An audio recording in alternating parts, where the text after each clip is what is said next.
Good morning. I live in the Derwent Valley and we are now in winter. Winter is cold, and when the fog is around, it can stay cold all day. Now, don't get me wrong, I love the Derwent Valley, but I must admit, winter gets me down. I feel more down when homeless people come to see me and tell me that they've been sleeping out in the cold all night. Life is miserable when you're cold. The body starts shivering to warm itself up, and yet outlook on life tends to focus on finding a warm place to thaw out a bit. I've noticed when I'm working at the local market doing the sausage sizzle in the morning, everyone seems a bit down and depressed, or they at least doing a lot of talking about the cold weather.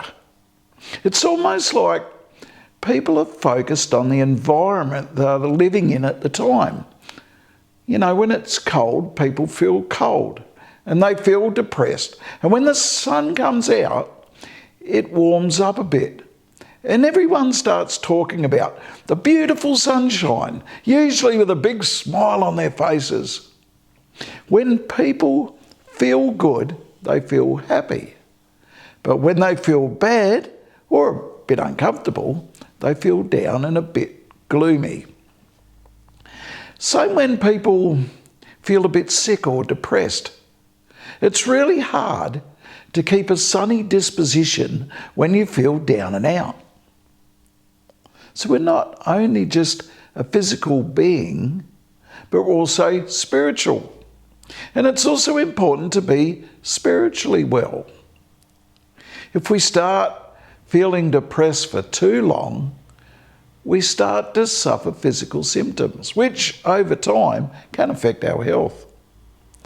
The Bible explains how we can keep good spiritual health, and that is through praising God, being thankful for all that we have, and telling everyone about how thankful we are. In other words, make a big song and dance about all the wonderful things God has done. Sometimes though, we don't feel very thankful. Everything is going wrong. Life seems so unfair. We have to sleep out in the cold all night. It's really hard to feel blessed when you feel cursed. You don't see too many happy, depressed people about unless they've learned to hide it well. I've even met, sad, rich people who seem to have everything but no, not happy. See, happiness is something that seems quite rare these days. Everyone seems to be a bit worried about something. Not enough money, and not enough to survive, or not enough money to pay the bills, or not enough money to live the lifestyle that we want. And people with too much money can worry about that. They worry about others getting it, or stealing it, or the tax department getting it, or maybe a bad investment takes it all up. See, money really is only a tool or a way to buy things, but it doesn't actually make us happy. The only thing that can make us feel happy is ourselves. And we can all feel happy no matter what our circumstances. Paul knew this when he wrote in Philippians 4, chapter 4, verses 10 to 13. I rejoice greatly in the Lord that at last you renewed your concern for me. Indeed, you were concerned, but you had no opportunity to show it. I'm not saying this because I am in need, for I have learned to be content whatever the circumstances. I know what it is to be in need, and I know what it is to have plenty.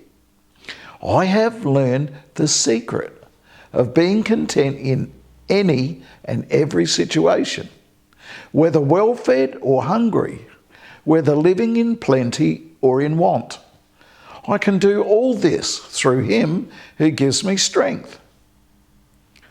See, Paul learned that he can be happy and content no matter what the situation was that he found himself in. See, earlier in that same chapter, Paul wrote this: "Rejoice in the Lord always. I will say again, rejoice. Let your gentleness be evident to all. The Lord is near.